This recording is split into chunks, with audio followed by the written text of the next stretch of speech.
ಈ ಕೇಡಿ ಗ್ಯಾಂಗ್ನಲ್ಲಿ ಅಂಧರಾಗಿರುವಂತ ಈ ಕೇಡಿಗಳೇನಿದಾರಲ್ಲ, ಪೊಲೀಸರು ಅವರ ತನಿಖೆಗೆ ಒಂದೊಂದು ಕಡೆಗೆ ಕರ್ಕೊಂಡು ಹೋಗ್ತಾ ಇದ್ದಾರೆ. ಬಂಧನದಲ್ಲಿದ್ದರೂ ಕೂಡ ಈ ಕೇಡಿಗಳ ಗುಸುಗುಸು ಪಿಸುಪುಸು ಮಾತ್ರ ಜೋರಾಗಿದೆ. ನಿಲ್ತಾ ಇಲ್ಲ ಇವರ ಗುಸುಗುಸು ಪಿಸುಪುಸು. ಏನೋ ಮಾತಾಡ್ತಿದ್ದಾರೆ, ತಪ್ಪಿಸ್ಕೊಳ್ಳೋದು ಹೇಗೆ ಅನ್ನೋ ಚರ್ಚೆ ಅನ್ಸುತ್ತೆ ಇವರದು. ಪೊಲೀಸ್ ವ್ಯಾನ್ನಲ್ಲಿದ್ದರೂ ಕೂಡ ಪಿಸುಗುಡ್ತಾ ಇದ್ದಾರೆ ಈ ಆರೋಪಿಗಳು. ಪೊಲೀಸರಿದ್ರು ಪವಿತ್ರ ಗೌಡ ಮನೆಗೇನು ಬಂದಿದ್ರಲ್ಲ, ಆಗ ಗುಸುಗುಸು ಪಿಸುಪಿಸು ಎಲ್ಲ ಜೋರಾಗಿದೆ. ನೋಡಿ, ಮಹಜರಿ ಕರ್ಕೊಂಡು ಹೋಗಿದ್ದಾರೆ. ಆಗ ಪವಿತ್ರ ಗೌಡ ಇದ್ದಾರೆ, ಮತ್ತು ಇನ್ನೊಬ್ಬ ಆರೋಪಿ ಕೂಡ ಇದ್ದಾರೆ. ಅಲ್ಲಿ ಗುಸುಗುಸು ಪಿಸುಪಿಸು ಪೊಲೀಸ್ ವಾಹನದಲ್ಲೇ, ಪೊಲೀಸ್ನ ಬಸ್ನದು, ಆ ಬಸ್ನಲ್ಲಿ ಪೊಲೀಸ್ ಇದ್ದಾರೆ. ಒಂದು ಬಂದೋಬಸ್ತ್ಗಾಗಿದ್ದಂಥ ಪೊಲೀಸರು, ಭದ್ರತೆಗಾಗಿದ್ದಂಥ ಪೊಲೀಸರು. ಪವಿತ್ರ ಗೌಡ ಮತ್ತು ಪವನ್ ಇಬ್ಬರು ಕೂಡ ಮಾತುಕತೆ ಮಾಡ್ತಾ ಇದ್ದಾರೆ. ಪವಿತ್ರ ಗೌಡ ಮತ್ತು ಪವನ್ ಈ ರೇಣುಕಾಸ್ವಾಮಿ ಕೊಲೆ ಪ್ರಕರಣದಲ್ಲಿ ಪ್ರಮುಖ ರೋಲ್ ಇದೆ. ಪವಿತ್ರ ಗೌಡ ಯಾವಾಗ ಪವನ್ಗೆ ಇಂಥ ಒಬ್ಬ ವ್ಯಕ್ತಿ ನನಗೆ ಅಶ್ಲೀಲವಾಗಿ ಮೆಸೇಜ್ ಮಾಡ್ತಿದ್ದಾನೆ, ಮತ್ತೊಂದು ಮಗದೊಂದು ಅಂಥೇಳಿ ಎಲ್ಲ ಹೇಳಿದಾಗ, ಪವನ್ ಆತ ಮಾಡಿರುವಂಥ ಗನಂದಾರಿ ಕೆಲಸ ಅಂತ ಹೇಳಿದರೆ ಫೇಕ್ ID ಏನಿದೆಯಲ್ಲ, ಅದಕ್ಕೆಲ್ಲ ಮೆಸೇಜ್ ಮಾಡಿದ್ದು, ವಾಟ್ಸಪ್ ನಂಬರ್ ತಗೊಂಡಿದ್ದು, ಲೊಕೇಶನ್ ಕಳಿಸ್ಕೊಂಡಿದ್ದು, ಅದಾದ ನಂತರ ದರ್ಶನ್ಗೆ ವಿಚಾರ ಮುಟ್ಟಿಸಿದ್ದು, ದರ್ಶನ್ ಆನಂತರ ಚಿತ್ರದುರ್ಗದ ಅಭಿಮಾನಿ ಸಂಘದ ಅಧ್ಯಕ್ಷನಿಗೆ ಹೇಳಿದ್ದು, ಆನಂತರ ಮತ್ತೊಂದು ಮಗದೊಂದು ಮುಂದುವರೆದು, ಇದೆಲ್ಲ ಗಮನಿಸ್ತಾ ಇದ್ದೀವಲ್ಲ. ಇವರಿಬ್ಬರು ಇವತ್ತು ಮಹಜರಿಗೇನು ಕರ್ಕೊಂಡು ಹೋಗಿದ್ರು ಪವಿತ್ರ ಗೌಡ ಮನೆಗೆ. ಆಗ ಪೊಲೀಸ್ ಬಸ್ನಲ್ಲಿ ಗುಸುಗುಸು ಪಿಸುಪಿಸು ಹೆಂಗಿತ್ತು ಅಂತೇಳಿ ಕೇಳಿ, ಅಕ್ಕಪಕ್ಕ ಪೊಲೀಸ್ ಇದ್ದಾರೆ, ಅವ್ರಿಗೆ ಕೇಳಬಾರ್ದು ಅಂತೇಳಿ ಗುಸುಗುಸು ಪಿಸುಪಿಸು ಮಾತನಾಡ್ತಿದ್ದಾರೆ. ಏನು ಮಾತಾಡ್ತಿರ್ಬೋದು, ಹೆಂಗಿದ್ರಿಂದ ಹೊರಗಡೆ ಬರ್ಬೋದು, ಇನ್ನೇನು ಸುಳ್ಳು ಹೇಳ್ಬೋದು ಅನ್ನೋದ್ರ ಬಗ್ಗೆ ಇರ್ಬೋದು. ಸದ್ಯಕ್ಕೆ ಪೊಲೀಸರಂತೂ ಕೂಲಂಕುಷವಾಗಿ ವಿಚಾರಣೆ ಮಾಡ್ತಾ ಇದ್ದಾರೆ.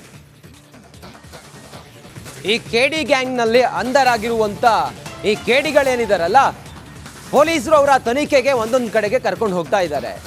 ಬಂಧನದಲ್ಲಿದ್ದರೂ ಕೂಡ ಈ ಕೇಡಿಗಳ ಗುಸುಗುಸು ಪಿಸುಪುಸು ಮಾತ್ರ ಜೋರಾಗಿದೆ. ನಿಲ್ತಾ ಇಲ್ಲ ಇವರ ಗುಸುಗುಸು ಪಿಸುಪುಸು. ಏನೋ ಮಾತಾಡ್ತಿದ್ದಾರೆ, ತಪ್ಪಿಸ್ಕೊಳ್ಳೋದು ಹೇಗೆ ಅನ್ನೋ ಚರ್ಚೆ ಅನ್ಸುತ್ತೆ ಇವರದು. ಪೊಲೀಸ್ ವ್ಯಾನ್ನಲ್ಲಿದ್ದರೂ ಕೂಡ ಪಿಸುಗುಡ್ತಾ ಇದ್ದಾರೆ ಈ ಆರೋಪಿಗಳು. ನಡಿ, ಈಗ ಶುರು ಮಾಡೋಣ.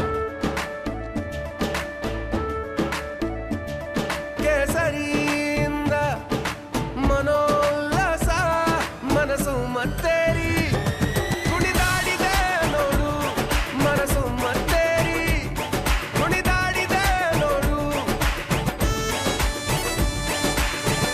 ಕ್ಷಣ ಕ್ಷಣವೂ ಆಚರಿಸಿ ಕೇಸರಿ ಹಬ್ಬ.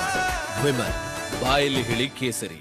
ಪೊಲೀಸರಿದ್ರು ಪವಿತ್ರ ಗೌಡ ಮನೆಗೇನು ಬಂದಿದ್ರಲ್ಲ, ಆಗ ಗುಸುಗುಸು ಪಿಸುಪಿಸು ಎಲ್ಲ ಜೋರಾಗಿದೆ.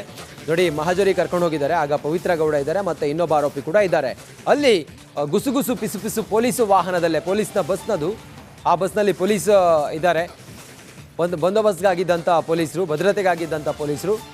ಪವಿತ್ರ ಗೌಡ ಮತ್ತು ಪವನ್ ಇಬ್ಬರು ಕೂಡ ಮಾತುಕತೆ ಮಾಡ್ತಾ ಇದ್ದಾರೆ. ಪವಿತ್ರ ಗೌಡ ಮತ್ತು ಪವನ್ ಈ ರೇಣುಕಾಸ್ವಾಮಿ ಕೊಲೆ ಪ್ರಕರಣದಲ್ಲಿ ಪ್ರಮುಖ ರೋಲ್ ಇದೆ. ಪವಿತ್ರ ಗೌಡ ಯಾವಾಗ ಪವನ್ಗೆ ಇಂಥ ಒಬ್ಬ ವ್ಯಕ್ತಿ ನನಗೆ ಅಶ್ಲೀಲವಾಗಿ ಮೆಸೇಜ್ ಮಾಡ್ತಿದ್ದಾನೆ, ಮತ್ತೊಂದು ಮಗದೊಂದು ಅಂಥೇಳಿ ಎಲ್ಲ ಹೇಳಿದಾಗ, ಪವನ್ ಆತ ಮಾಡಿರುವಂಥ ಗನಂದಾರಿ ಕೆಲಸ ಅಂತ ಹೇಳಿದರೆ ಫೇಕ್ ID ಏನಿದೆಯಲ್ಲ, ಅದಕ್ಕೆಲ್ಲ ಮೆಸೇಜ್ ಮಾಡಿದ್ದು, ವಾಟ್ಸಪ್ ನಂಬರ್ ತಗೊಂಡಿದ್ದು, ಲೊಕೇಶನ್ ಕಳಿಸ್ಕೊಂಡಿದ್ದು, ಅದಾದ ನಂತರ ದರ್ಶನ್ಗೆ ವಿಚಾರ ಮುಟ್ಟಿಸಿದ್ದು, ದರ್ಶನ್ ಆನಂತರ ಚಿತ್ರದುರ್ಗದ ಅಭಿಮಾನಿ ಸಂಘದ ಅಧ್ಯಕ್ಷನಿಗೆ ಹೇಳಿದ್ದು, ಆನಂತರ ಮತ್ತೊಂದು ಮಗದೊಂದು ಮುಂದುವರೆದು, ಇದೆಲ್ಲ ಗಮನಿಸ್ತಾ ಇದ್ದೀವಲ್ಲ. ಇವರಿಬ್ಬರು ಇವತ್ತು ಮಹಜರಿಗೇನು ಕರ್ಕೊಂಡು ಹೋಗಿದ್ರು ಪವಿತ್ರ ಗೌಡ ಮನೆಗೆ. ಆಗ ಪೊಲೀಸ್ ಬಸ್ನಲ್ಲಿ ಗುಸುಗುಸು ಪಿಸುಪಿಸು ಹೆಂಗಿತ್ತು ಅಂತೇಳಿ ಕೇಳಿ, ಅಕ್ಕಪಕ್ಕ ಪೊಲೀಸ್ ಇದ್ದಾರೆ, ಅವ್ರಿಗೆ ಕೇಳಬಾರ್ದು ಅಂತೇಳಿ ಗುಸುಗುಸು ಪಿಸುಪಿಸು ಮಾತನಾಡ್ತಿದ್ದಾರೆ. ಏನು ಮಾತಾಡ್ತಿರ್ಬೋದು, ಹೆಂಗಿದ್ರಿಂದ ಹೊರಗಡೆ ಬರ್ಬೋದು, ಇನ್ನೇನು ಸುಳ್ಳು ಹೇಳ್ಬೋದು ಅನ್ನೋದ್ರ ಬಗ್ಗೆ ಇರ್ಬೋದು. ಸದ್ಯಕ್ಕೆ ಪೊಲೀಸರಂತೂ ಕೂಲಂಕುಷವಾಗಿ ವಿಚಾರಣೆ ಮಾಡ್ತಾ ಇದ್ದಾರೆ.